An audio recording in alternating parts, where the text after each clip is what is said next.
আসসালামু আলাইকুম। ইরানের হামলায় খতম ২০০ আমেরিকান সৈন্য।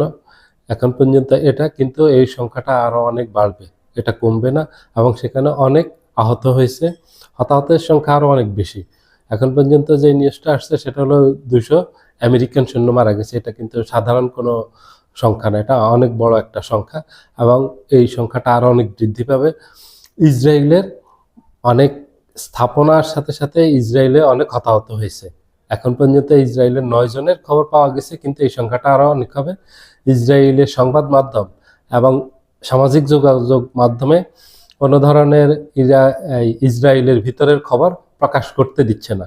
তবুও যতটুকু আসছে ততটুকুতে ৯ জন এখন পর্যন্ত হতাহত হয়েছে ইরানের পাল্টা আক্রমণে। তো এটা আরও সংখ্যা অনেক বাড়বে এবং এটা নয় থাকবে না, সম্ভবত এটা আরও অনেক বেশি হবে। একের পর এক ইরান হামলা চালিয়ে যাচ্ছে এবং ইরানের হামলা বৃদ্ধি করতেছে এবং কঠোর হচ্ছে। ইরানের হামলা অনেক সংখ্যায় বেশি করতেছে। ধাপে ধাপে এই ইরান শুধু হামলা করেই যাচ্ছে, অনবরত হামলা করে যাচ্ছে। ইরান হামলা বন্ধ করেনি। এই জায়নবাদীদের পতন না হওয়া পর্যন্ত, ধ্বংস না হওয়া পর্যন্ত ইরান হামলা অব্যাহত রাখবে এবং তাদের যত ধরনের স্থাপনা আছে মধ্যপ্রাচ্য জুড়ে, যত জায়গায় স্থাপনা আছে, ইসরায়েল আমেরিকা সব জায়গায় হামলা চালাবে। ইরান এটা একেবারে নিঃশেষ করে দিবে।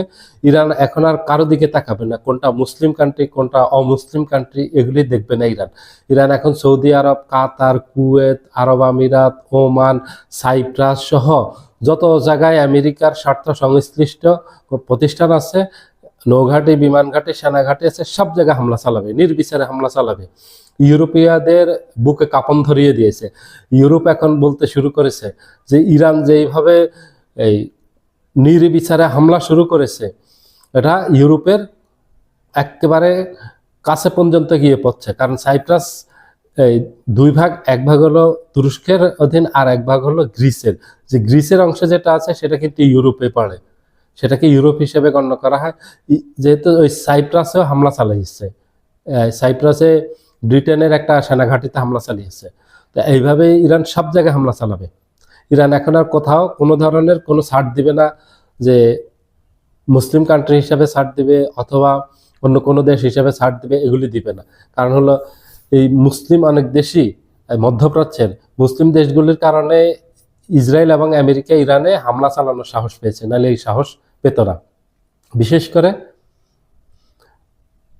সৌদি আরব এবং আরব আমিরাতের আশকারায় এখানে হামলা চালিয়েছে ইরানে, এবং এই বর্বর হামলাটা চালানোর সাহস পেয়েছে। খামেনির মতো এত শক্তিমান নেতাকে হত্যা করার এত বড় দুঃসাহস দেখিয়েছে।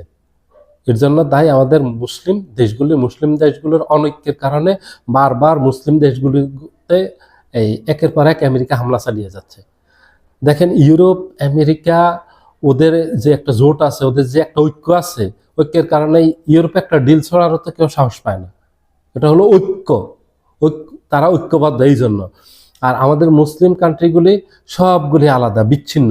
একজনের সাথে আরেকজনের সংঘাত সংঘর্ষ লেগেই আছে, বিরোধ লেগেই আছে, যার কারণে অনেকের সুযোগ নিয়ে মুসলিম বিশ্বে বারবার হামলে পড়তেছে ইসরায়েল, আমেরিকা, ইউরোপ। এই যে আফগানিস্তানে হামলা করলো, ইরাকে হামলা করলো অন্যায়ভাবে, লিবিয়াতে হামলা করলো, সিরিয়াতে, অসংখ্য মুসলিম কান্ট্রিতে হামলা করছে। এটা হলো আমাদের অনৈক্যের কারণে। এই সুযোগ নিয়ে তারা এই হামলা চালানোর সাহস পেয়েছে। আমরা যদি ঐক্যবদ্ধ থাকতাম তাহলে আমাদের উপরে হামলা চালানোর এই দুঃসাহস দেখাতে পারতো না। আজকে দেখেন, পাকিস্তান এবং আফগানিস্তান দুইজন যুদ্ধে লিপ্ত, কিন্তু দুইটাই মুসলিম কান্ট্রি। এটা হওয়ার কথা ছিল না। হওয়ার কথা ছিল কি, পাশাপাশি দুইটা মুসলিম কান্ট্রি শান্তিপূর্ণ দুইজনের সহ অবস্থান থাকতো। কিন্তু সেখানে আজকে আমরা দেখলাম কি, যুদ্ধ, দুই ভাই মিলে যুদ্ধ করতেছে, আফগানিস্তান পাকিস্তান। আফগানিস্তান থেকে এখন শুরু, পাকিস্তান, ইরান, এই যুদ্ধটা ইরাক, কুয়েত, কাতার, সৌদি আরব, আরব আমিরাত সহ পুরো মধ্যপ্রাচ্যে ঘুরে গেছে একদম। দেখেন, এখন সবাই যুদ্ধে ব্যস্ত এবং সবগুলি মুসলিম কান্ট্রি। এখানে ক্ষতিগ্রস্ত হচ্ছে মুসলিম কান্ট্রি আমাদের অনৈক্যের কারণে। যতদিন পর্যন্ত আমরা এইভাবে বিচ্ছিন্ন অবস্থায় থাকবো, ঐক্যবদ্ধ না হতে না পারবো, ততদিন পর্যন্ত আমাদের উপরে এইভাবে আক্রমণ হতেই থাকবে। নতুন নতুন দেশের উপর আক্রমণ হবে। কালকে বাংলাদেশের উপর আক্রমণ হবে না, এটার কোনো নিশ্চয়তা দেওয়া যাবে না, যেহেতু আমরা ঐক্যবদ্ধ না। আর তারা ঐক্যবদ্ধ, এই জন্য তাদের উপর হামলা করা যাবে না। ঐক্যের শক্তি এত বিশাল।